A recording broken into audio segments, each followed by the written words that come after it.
Today we're going to talk about adjunctions. Adjunctions describe a relationship between a pair of categories involving a pair of functors and a pair of natural transformations. Now, here's the situation that we're going to have. This isn't the formal definition yet, this is just the idea behind it. If we've got a pair of categories C and D, we like to think about ways of comparing them. And as category theorists, we like to think about things a bit more interesting than equality. Equality is a very rigorous and not very imaginative form of sameness. And we now know that we can have something a bit more forgiving, which is called isomorphism. And when the two things that we're comparing are categories, then we can have something even more lenient, which is the notion of equivalence. Well, adjunctions are even more lenient than that. They're not really saying that the two categories are the same as such, so much as that there's a rather interesting relationship between them. So, just like with isomorphisms, we're going to describe this by means of a functor going this way and a functor going that way. We're going to call this one F, and we're going to call this one G. And the first thing we can think about is the notion of isomorphism. If you go there and come back again, you get back to exactly where you started. Same as just sitting where you started the identity functor on C.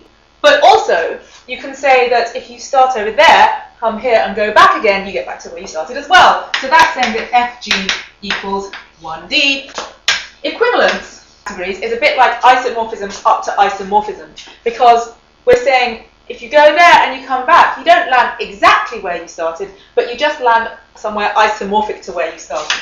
So equivalence is where GF isn't equal to the identity, but it's isomorphic to it, and FG isn't equal to the identity, but it's isomorphic to it.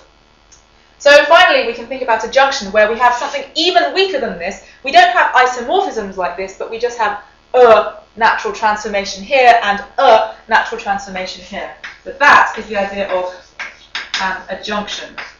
A natural transformation in this direction, which is going to be called the unit, and a natural transformation in this direction. The directions here are very important, and when we specify natural transformations like this, they can't just be any old natural transformations. We do, in fact, want to be able to manipulate these a bit as if they were more rigid notions of sameness. We still want it to be useful, but we need to impose some axioms on this, as you might expect. I will now tell you what they are.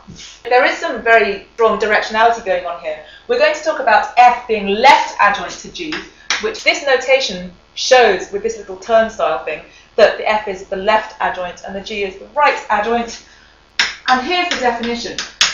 Given functors like this, given functors like that, an adjunction, F left adjoint to G, is given by a pair of natural transformations, traditionally called eta, which is the one that goes from the identity on C to GF, and epsilon, which is from FG to the identity on D. Now I'll tell you a secret, which is that if I ever write an adjunction that isn't F and G, I can't work out what's going on, and I have to translate in my head to F and G, and that's the only way I can remember it. Okay, don't tell them I said that. What it's about is inserting a GF, and what the co-unit is doing an FG. And so if we start with an F, we can insert a GF on the right. We couldn't insert it on the left because that would have given us something non-composable.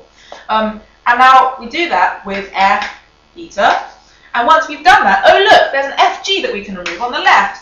And so we do that by using an epsilon on the left, and we get back to F. But there was something else we could do, which was just sit on our F and not go anywhere. So that's the identity on F, and that's supposed to commute. Now, dually, you can start with G, and once you've started with G, you can now insert your GF on the other side. So you can insert G.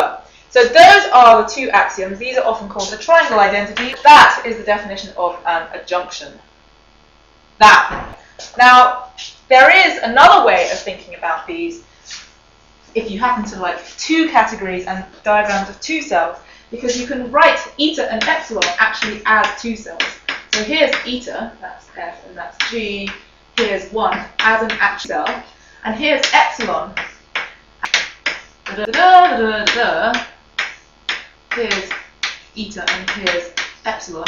Is supposed to be equal to 1 as a diagram of two cells, and the second one is saying da da da da da da da, and there's 1, and there's eating. So that's an alternative way. That's the two categorical notation for writing these things down. There's an eater. The reason I like these is because they're very geometrically vivid. There's only one thing you can do to stick these together this way, and there's another thing you can do that way, and then it should be completely unambiguous.